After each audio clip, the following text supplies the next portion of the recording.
अस्सलाम वालेकुम, मैं सूफिया मलिक और आप देख रहे हैं PKN न्यूज़। सबसे पहले अमीर जमात इस्लामी पाकिस्तान सिराजुल हक का ज़िला खुशाब के अमीर जमात इस्लामी रहनुमा खालिक दाद भट्टी की नमाज जनाजा में शिरकत। सिराजुल हक के एक रोज़ा दौरा ज़िला खुशाब की तफसीलात से आगाह कर रहे हैं हमारे डिस्ट्रिक्ट चीफ रिपोर्टर राजा नूर इलाही आतिफ।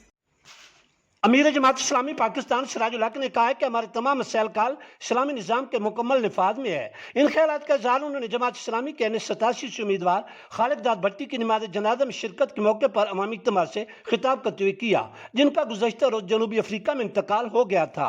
अमीर जमात इस्लामी ने कहा कि अल्लाह ताला ने इंसानों की हिदायत के लिए 1,24,000 अंबिया भेजे और आखिर पर नबी पाक सल्लल्लाहु अलैहि वसल्लम को मबूस फरमाया और कुरान पाक अल्लाह ताला की आखिरी किताब है। अब दीन मतीन की तरबीज हम सब की जिम्मेदारी है, जो कि एक अजीम मकसद है। उन्होंने कहा कि अल्लाह ताला ने जिन्नात और इंसानों को अपनी बंदगी के लिए पैदा फरमाया और बंदगी अल्लाह ताला और इसके रसूल पाक सल्लल्लाहु अलैहि वसल्लम की मुकम्मल इताअत करना है। सिराजुल हक ने खालिक दाद भट्टी की समाजी खिदमत को शानदार अल्फाज में खराज तहसीन पेश करते हुए हडाली के एक मकामी ग्राउंड को खालिक दाद भट्टी स्पोर्ट्स कम्प्लेक्स के नाम से भी मौसूम करने का ऐलान किया। अमीर जमात इस्लामी पाकिस्तान सिराजुल हक ने जमात इस्लामी के रहनुमा खालिक दाद भट्टी की नमाज जनाजा की इमामत की और बाद मीडिया से खुसूसी गुफ्तगू करते हुए कहा कि आइन के तहत मुल्क में फौरी इंतखाबात होना चाहिए। अब जमात इस्लामी को मौका मिलना चाहिए, जो गरीब दोस्त जमात है। जमात इस्लामी शुमाली पंजाब के अमीर doctor Mohammad Tariq Saleem, secretary general शुमाली पंजाब